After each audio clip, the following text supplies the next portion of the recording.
Most people slow down after 70, but not everyone. There's a small group of men and women who keep moving, keep learning, and keep leading long after others begin to fade. They're not lucky. They're not superhuman. They've simply kept certain skills alive, and because of that, they've bought themselves more time. If you're between 70 and 80 and can still do the following 8 things, consider yourself rare because each one is a marker of strength, clarity, and biological youth. And if you can't do all 8 yet, don't worry. You'll learn what to rebuild and how to protect your future. Stay to the end, because the final sign is the most powerful predictor of whether you'll thrive or slowly disappear.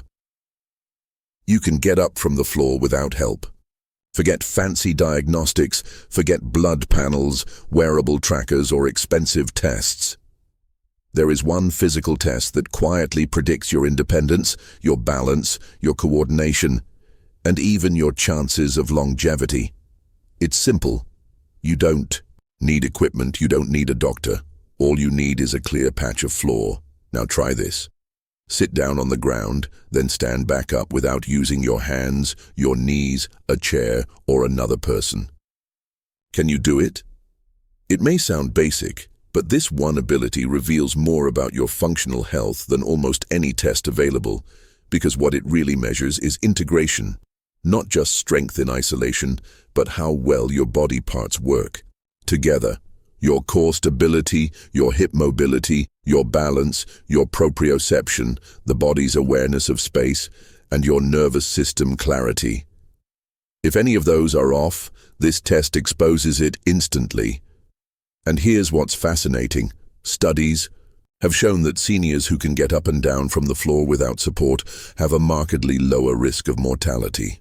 In fact, one study in the European Journal of Preventive Cardiology found that people over 50 who could do this had up to 5x greater life expectancy than those who couldn't. Why? Because the ability to control your own body against gravity from the floor up is not just about muscle, it's about resilience. When you can rise from the floor on your own, it tells your brain, this body is still capable, still stable, still safe. That message triggers everything from hormonal regulation to emotional confidence. Your nervous system stays calm, your gait stays strong, your fall risk drops dramatically, because it's not the fall that causes tragedy in old age. It's not being able to get back up. Think about it. If you trip in the kitchen, slip in the shower, or lose your balance outside, what determines the outcome isn't just the fall. It's whether or not you have the motor control and muscular coordination to get up again. And that doesn't come from walking alone. It comes from floor work, from sitting, shifting, pivoting, and pressing your body off the ground. Movements that most adults avoid after 60 and then tragically lose altogether. But here's the hope. This ability can be rebuilt. You're not too old, you're not too stiff, you're not too far gone. With the right movements, the right consistency, and the right mindset, you can train your body to respond again, to trust itself again, to get up again, literally and metaphorically. So where do you begin? Start small. Sit on the floor once a day. Use a pillow or yoga mat at first. Practice crossing your legs, practice shifting your weight. Use support if you need to, but work toward reducing it. Activate your core, stretch your hips, engage your glutes. Your body is a system, and the floor is its classroom. The more you interact with it, the more your brain maps strength, balance, and coordination back into your nervous system. And this isn't just about physical power, it's about freedom. Because what does independence look like at 75? It's not about driving fast or lifting heavy. It's about being able to bathe safely, pick something up without tipping over, garden, sit with grandchildren, get off the couch without strain, walk through your home confident that your legs will hold and your body won't betray you. When you can rise from the floor unassisted, it tells the world, and more importantly, yourself, that you're still in control. You still own your body. And that confidence, it changes everything. You become more active, you move more often, you socialize more freely. You avoid the spiral that so many seniors fall into: fear of falling, less movement, more weakness, even greater fall risk. You stay in motion, and motion is what keeps you alive. So test yourself honestly. If you struggle to rise without your hands, that's okay. Don't panic, but don't ignore it either. That struggle is a message, a call to action. Your body is asking for support, strength, and attention. Don't delay. Don't wait until you have time. Start today. Start with 2 minutes of floor time. Add gentle squats to your routine. Stretch your hips daily. Strengthen your core 3 times a week. None of this is extreme, but all of it is essential. Because in the end, this one ability, getting up from the ground, is not just a movement. It's a metaphor for how you face aging, for how you respond to challenges, for how you live the rest of your life. With strength, with grace, and with the quiet confidence of someone who doesn't just endure old age, but rises in it. You can carry your own groceries. It might seem small, something you do without thinking. A bag in each hand, a few steps from the car to the kitchen. But if you can still carry your own groceries, your body is quietly telling you something powerful. You are aging well, because this isn't just about lifting bags. It's about independence, strength, and the resilience of your nervous system. And more than that, it's about what your hands reveal about your heart, your brain, and your future. Grip strength may seem like a fitness metric, but research says otherwise. According to studies published in The Lancet, the Journal of Gerontology, and multiple aging institutes around the world, grip strength is one of the most accurate predictors of early death. In fact, it can reveal more about your health trajectory than blood pressure, cholesterol, or even body weight. Why? Because grip strength reflects your overall vitality. When your hands are strong, your nervous system is firing, your muscles are responsive, your bones are sturdy, and your cardiovascular system is engaged. But when your grip weakens, not from injury but from neglect, something else happens. Your body begins to shut down quietly.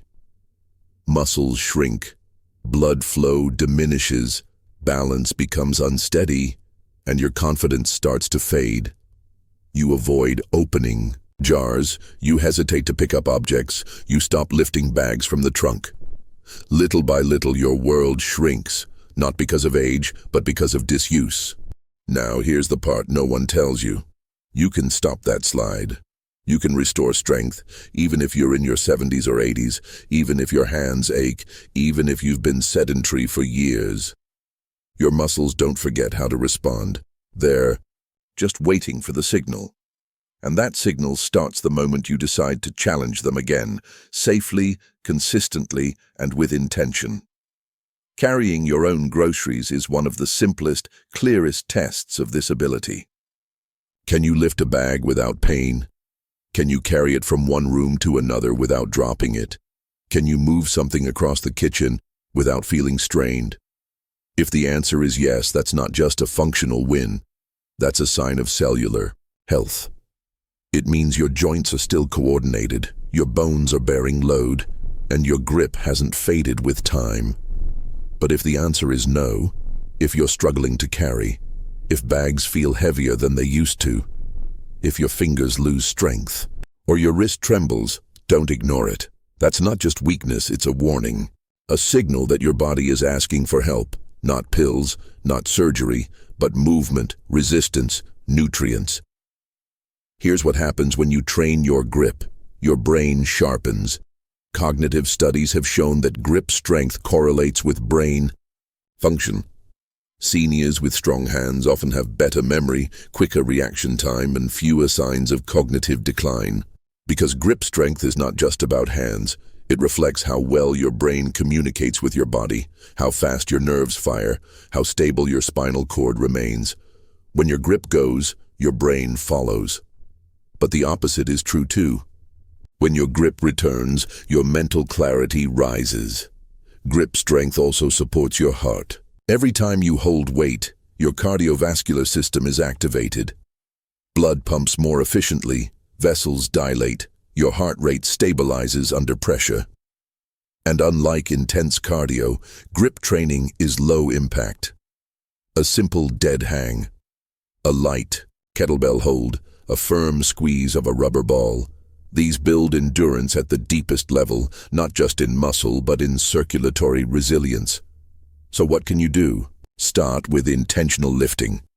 Carry one grocery bag in each hand and walk slowly around your home. Squeeze a towel tightly and hold for 10 seconds. Use a gripper tool once a day while watching TV. Hang from a bar if you're able, even with feet still on the ground. These movements seem basic, but they rebuild connection. They reawaken the nerves in your fingers, strengthen your forearms, and most importantly, remind your brain that your hands still work. And remember this, your hands are not just tools, they are messengers. They reflect how much you still engage with life, how much you cook, clean, lift, move, carry, protect. When your hands are strong, your posture improves, your gait becomes more secure, your breath deepens. You feel more present, more alive. That's why this isn't about vanity or toughness. It's about freedom. The freedom to carry your own bag, to grab your own suitcase, to pick up your grandchild, to open your own jar, to live without hesitation. That is dignity. That is health. That is power. So the next time you carry a bag into your kitchen, pause.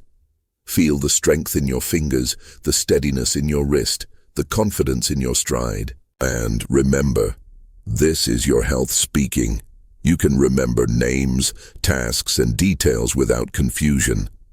There's something sacred about memory, not just because it helps us remember names, appointments, or where we left the keys, but because it holds the essence of who we are. It holds our history, our relationships, our stories.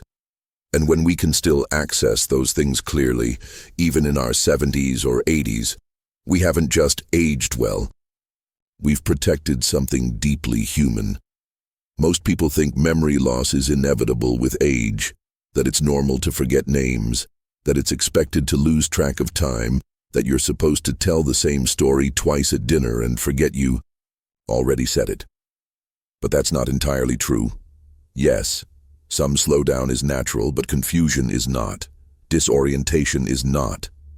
Struggling to remember a familiar face or a daily task, that is a warning, not a normal part of aging.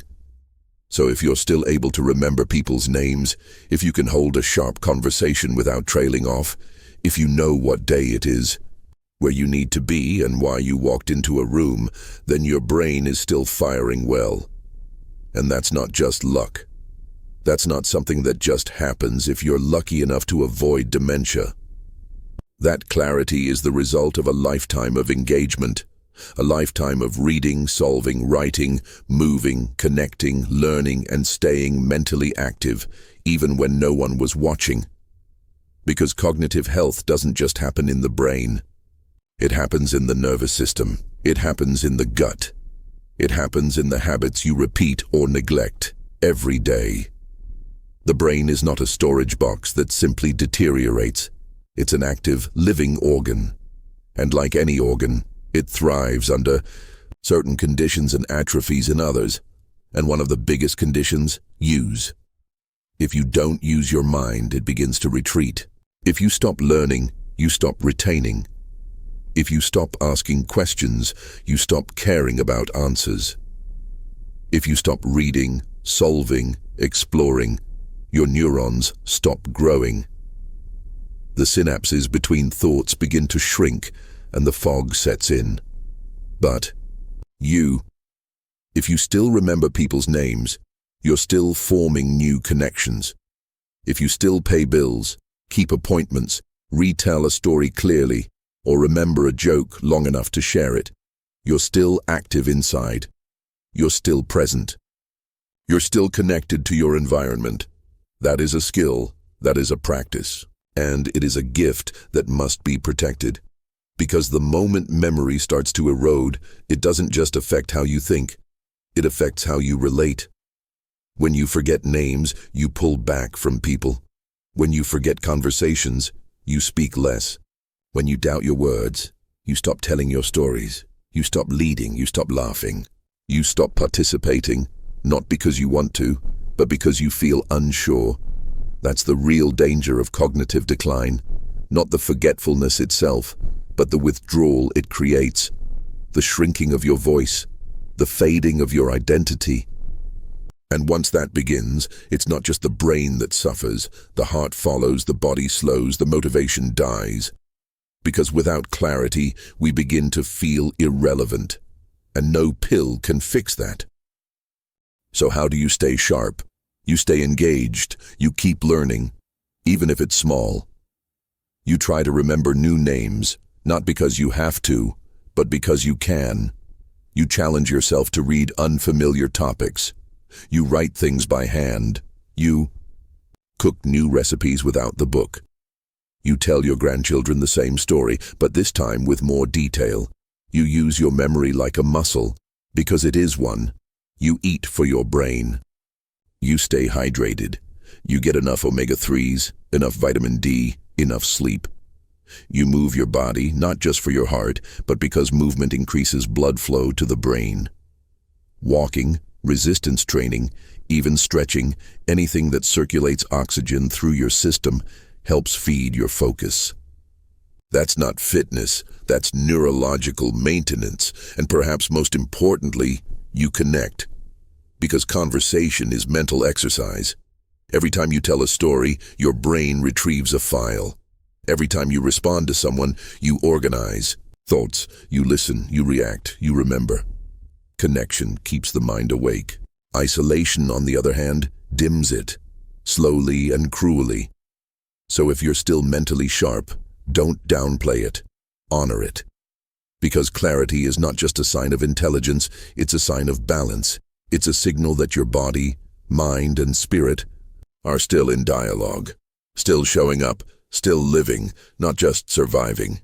And if you feel your mind slipping, don't panic. But don't ignore it either. Fight for it. Re-engage. Get curious again.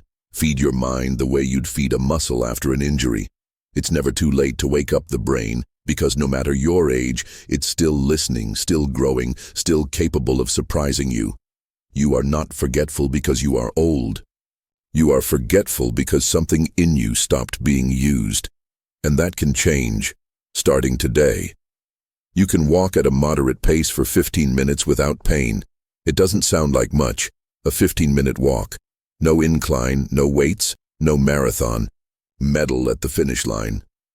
Just a steady pace, one foot in front of the other. But if you can do that, if you can walk briskly without needing to stop, without wincing in pain, without your breath catching or your knees seizing, that is not a small win. That is a sign that your body is still working in harmony. And in this stage of life, that harmony is more valuable than gold. Because walking isn't just exercise, it's a full-body system check. Every step is a test of coordination, endurance, joint integrity, circulation, lung capacity, and mental presence. If something's off, walking will reveal it. A stiff hip, a weakened ankle, a foggy mind, a heart that's lost its rhythm, a gait that's become hesitant instead of strong. But if you're still able to move smoothly, you're not just physically mobile, you're neurologically intact. And that matters more than most people realize. Endurance is not just about how far you can go. It's about how many systems in your body are still willing to cooperate. Your brain has to plan the route. Your heart has to keep pace. Your lungs have to pull in and exchange air. Your blood vessels need to expand and contract. Your muscles fire in sequence. Your joints absorb impact. Your balance keeps everything centered. This isn't just exercise, it's a symphony. And when you can walk briskly for 15 minutes, you're still conducting that symphony with precision. But When walking becomes painful, when your hips burn, your knees swell, your back tightens, or your breath shortens, that's not just aging. That's your body waving a flag, telling you something's off. It could be inflammation, weak glutes, poor posture, shallow breathing, or even cognitive fatigue. And the worst mistake you can make is to accept that pain as permanent. Because here's the truth. The moment walking becomes a chore, the walls of life begin to close in. Why? Because walking is freedom. It's how you get to the bathroom safely. It's how you make your own coffee in the morning. It's how you go to the store, visit a friend, step into sunlight. When walking hurts, when it becomes limited, so does your world. Your radius shrinks. You stop going out as often. You stop exploring. You start saying no. You start avoiding stairs. You lean on others more. And piece by piece, your independence slips away. But here's the power in walking. It's both a diagnostic tool and a treatment. If it hurts, it tells you where to work. If you avoid it, your body deteriorates faster. But if you embrace it, with patience, structure, and intention, it becomes a form of medicine. And unlike pills, it has no side effects. Consistent walking practice restores balance, circulation, memory, mobility, even digestion. Yes, your gut improves when you walk. So does your mood.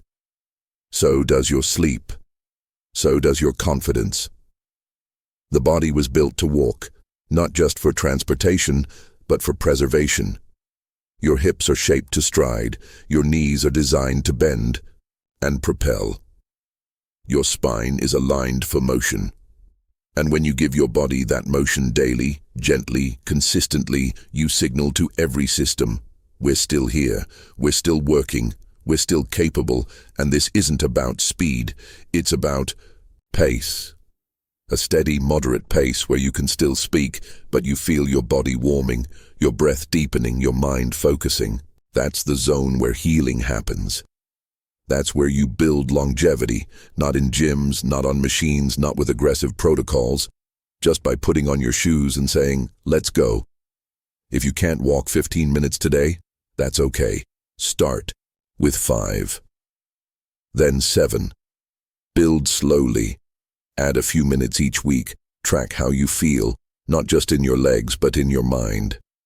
You may find that the fog lifts, the anxiety softens, the tension eases.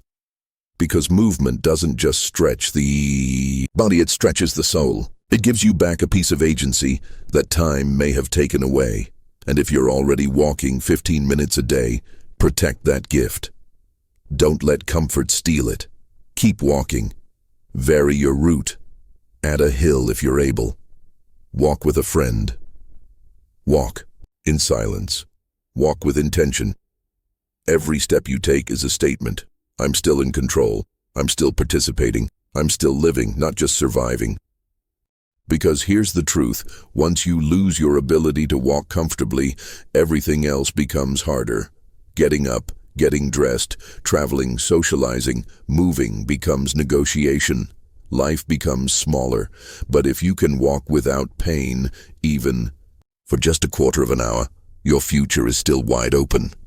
So treat your walk as sacred, not as a task, but as a testament to your endurance, your capacity, your commitment to stay alive in every way that matters.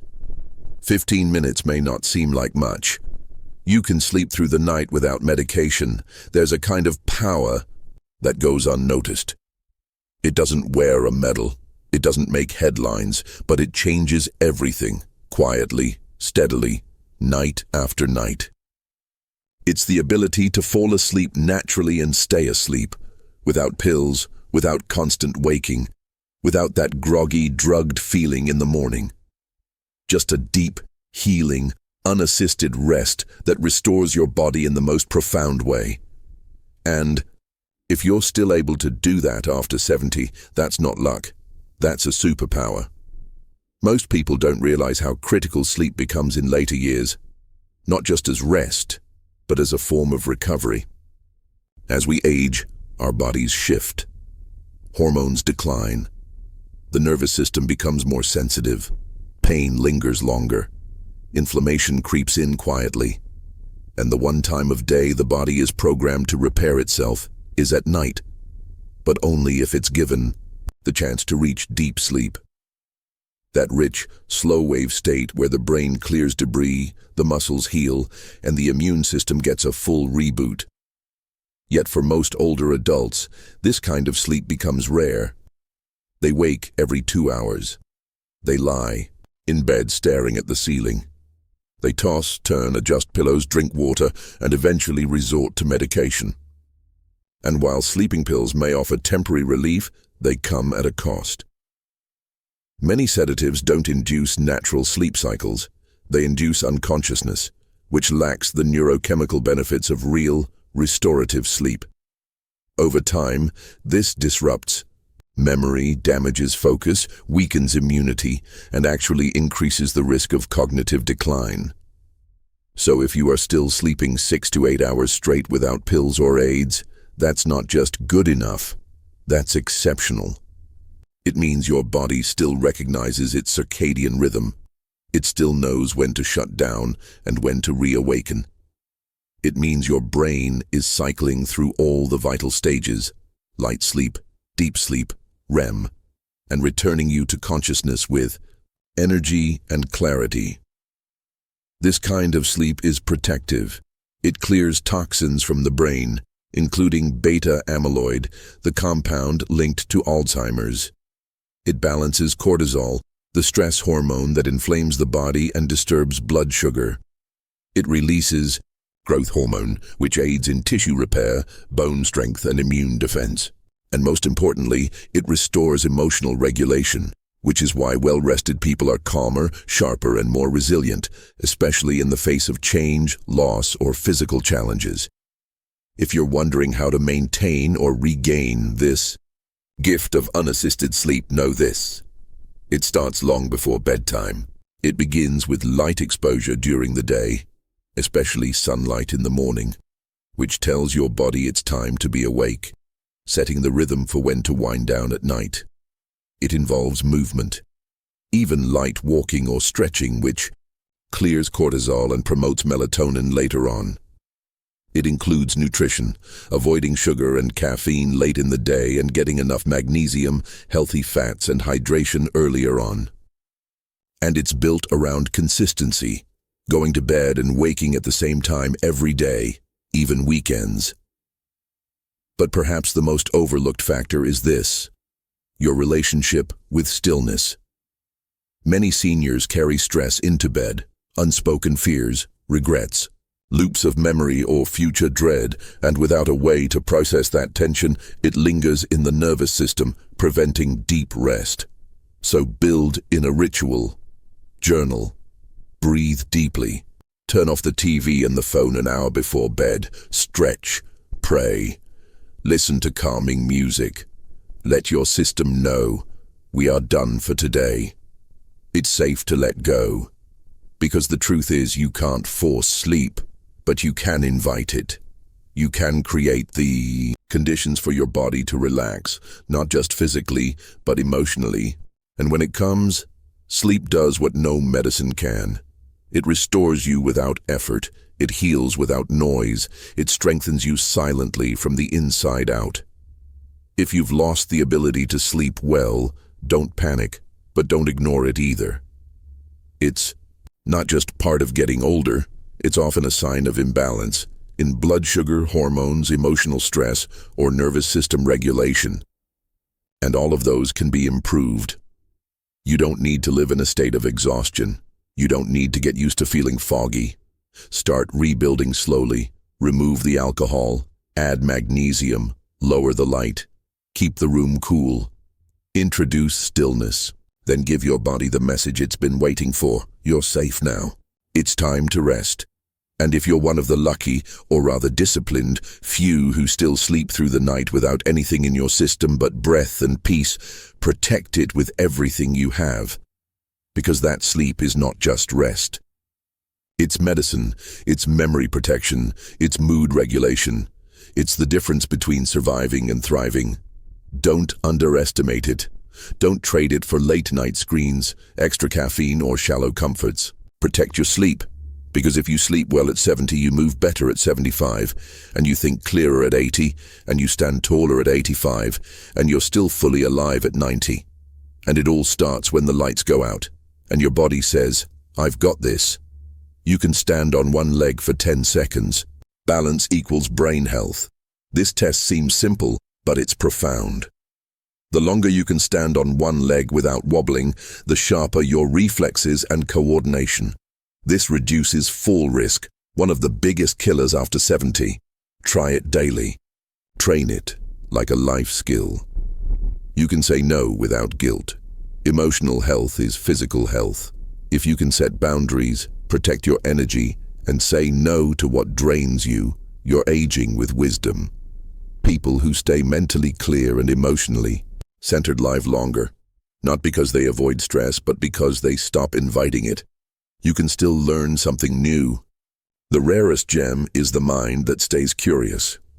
If you're still learning new skills, new technology, new languages, even new hobbies, your brain stays young.